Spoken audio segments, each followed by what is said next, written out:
हजारों लोगों ने भुगता।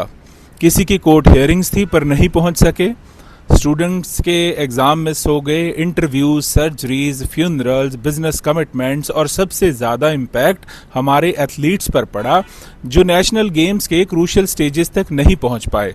कुछ स्टूडेंट्स का कर्नाटका जुडिशरी का मेंस एग्जाम मिस हो गया और सालों की मेहनत वेस्ट हो गई। Such a shame for Indigo and Air India, क्योंकि इंडिगो की सो कॉल्ड टेक्निकल डिसरप्शन का असली नुकसान देश का आम नागरिक, मिडिल क्लास फैमिलीज और सीनियर सिटीजन्स, स्टूडेंट्स और बहुत सारे प्लेयर्स ने उठाया।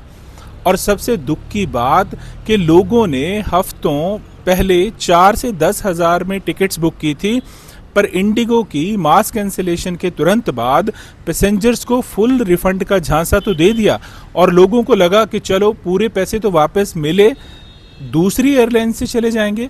पर फिर क्या हुआ? वो कहते हैं ना कि दुश्मनों ने दुश्मनी की है, दोस्तों ने भी क्या कमी की है। इंडिगो ने तो जो किया सो किया, लेकिन एयर इंडिया जैसी नेशनल कैरियर तो मानो ऐसे ही मौके की तलाश में थी। इंडिगो ने फुल रिफंड यानी वही किसी के 4,000 किसी के 10,000 वापस तो कर दिए, पर एयर इंडिया ने अपनी टिकट्स 70 से 1,10,000 रुपए में बेचनी शुरू कर दी, यानी 10 गुना प्राइसिंग। पब्लिक सेक्टर से जो उम्मीद होती है, ये बिहेवियर उसके बिल्कुल उल्टा था।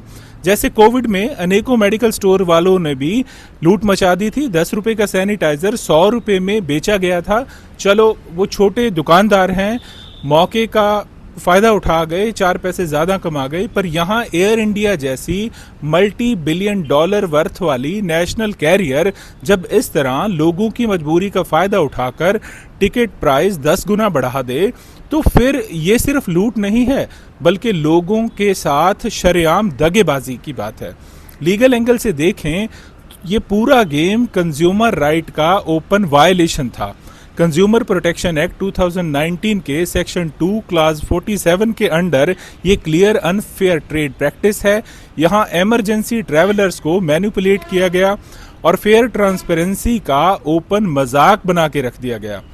डीजीसीए के सिविल एविएशन रिक्वायरमेंट रूल्स में mandated pricing, discipline, fair caps और इमरजेंसी टाइम प्रोटेक्शन का भी एयरलाइन ने शरेआम उल्लंघन किया। पहले कैंसिलेशन का झांसा, फिर वही टिकट्स 1 लाख में बेचना, ये ट्रांसपोर्टेशन नहीं, शरेआम लूट है। एयरलाइन का प्रॉफिट जरूरी है, इंडिगो हो या एयर इंडिया हो, उनको भारत में रहकर भारतीयों को ब्रिटिशर्स की तरह लूटना नहीं चाहिए।